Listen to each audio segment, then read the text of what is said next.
대한민국 대통령이 김정은 수석 수석 대변인이라는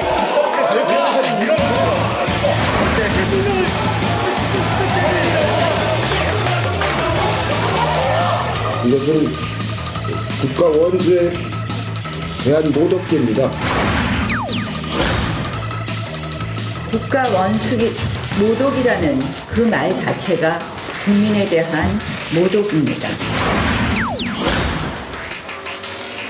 양당은 싸우기 위해서 국회를 열어놓은 것이 아닌지 이성을 찾아주십시오.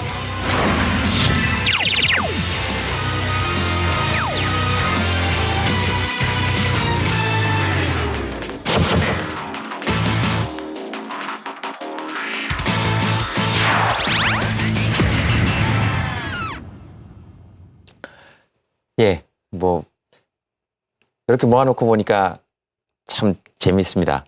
봉숭아학당 같죠. 예, 뭐 이렇게 모아놓고 보니까 이제 봉숭아학당 같다 이런 말씀은 지금 제가 한 얘기가 아닙니다. 옆에서 지금 말씀하신 거고요. 그건 이미 상투적으로 많이 쓰는 말이에요. 국회 보고 봉숭아학당이라고 하는 네, 거는. 알겠습니다. 왜 이렇게 위축됐어요, 그런데? 저요? 예. 계속 욕 먹어봐요. 예? 뭐 징계 받았어요?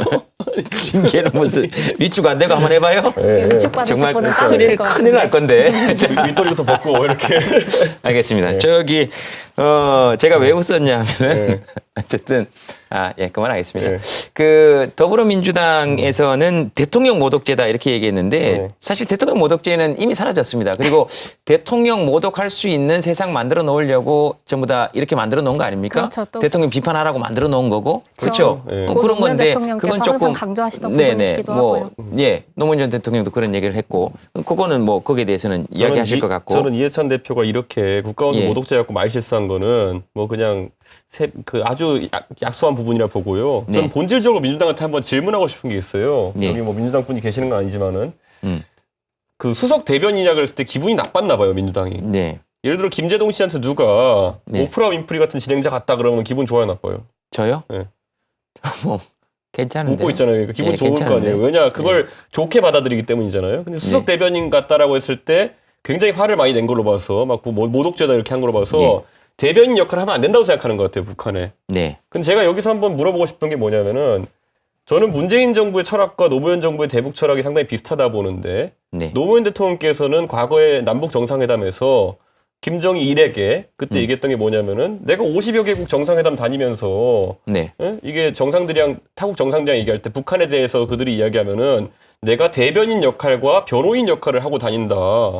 그런데 그래서 가끔 얼굴 붉힐 정도로까지 내가 그 역할을 하고 다닌다라고 말씀하셨어요. 네. 근데 저는 이렇게 생각해요. 차라리 지금 정부의 대북관이라는 것이 그때 정책 계승한 것이라면은 나경원 대표 이런 주장이 나왔을 때 오히려 당당하게 아니 외교를 하다 보면은 목적을 이루기 위해 가지고 뭐 그런 활동도 좀 할 수 있고 한 거 아니냐. 우리 정부는 우리가 말하는 평화 그리고 평화 경제론 이것을 완수해 가지고 국민들한테 보탬되게 하기 위해 가지고 네. 북한의 대변인 소리 듣더라도 평화를 만드는데 일조하겠다라고 하는 게 오히려 이 정부의 대북 센스에 맞는 건데 지금 와서는 자기들도 그 북한을 대변한다는 얘기를 들으니까 움찔했나 봐요. 그러니까 이 정부가 지금 집권 초기에 가졌던 그 대북 정책에 대한 자신감에서 많이 좀 이제 좀 사그라든 것 같다. 그러니까 그런 말에 발끈하죠. 네. 그러니까 그 말의 이제 의미는 예. 국제사회에서 발언권이 없고 북한이 국제사회에서 발언권이 없으니까 남북 평화에 대한 발언은 여기 동의해주면 북한에 대한 얘기도 우리가 국제사회에서 대신 좀 해주겠다 이런 거잖아요. 그러니까 그런 식의 걸 주장을 오히려 역으로 해서 좀 세밀하게 네. 자신들 주장을 펼치면 되는데 거기다 대고 그걸 입을 막으려고 당신 모독죄야 이런 식으로 가는 거는 너무 발끈했다. 자신감이 없는 거죠. 자신감이 그런 없는 정책에 거다. 대해서. 예. 예, 근데 알겠습니다. 제가 생각하기에는 아까 그 이해찬 대표가 말씀해 주셨던 그 국가원수 모독죄 이 언급했다는 사실 자체가 사실은 이 사건의 가장 본질적인 것을 보여주고 있다고 생각합니다. 네. 그러니까 30년 전에 있었던 그 죄목을 들고 와서 다시 그걸 언급하는 것이나 지금 그 나경원 원내대표가 그 수석 대변인이라고 언급하는 것이나 사실 똑같은 것이죠. 이미 흘러간 옛 노래를 계속해서 반복하고 있는 거예요. 정치권에서.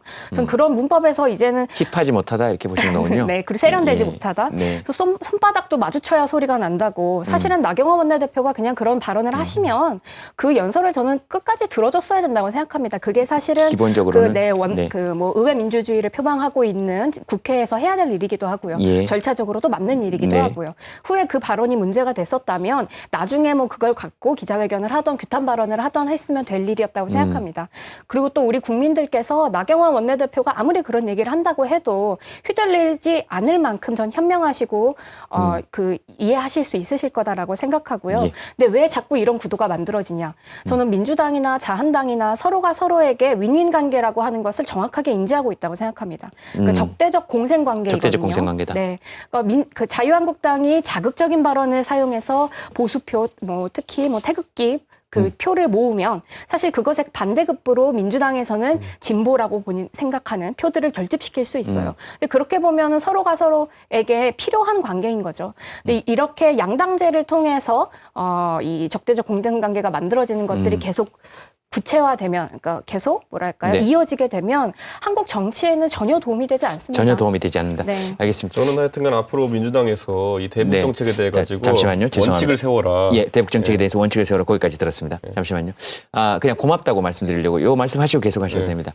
질문들이 쭉 준비되어 있는데 다 필요 없이 본인들이 두 분이서 진행도 하시고 이야기도 해주셔서 감사하다는 말씀을 드리겠습니다. 예.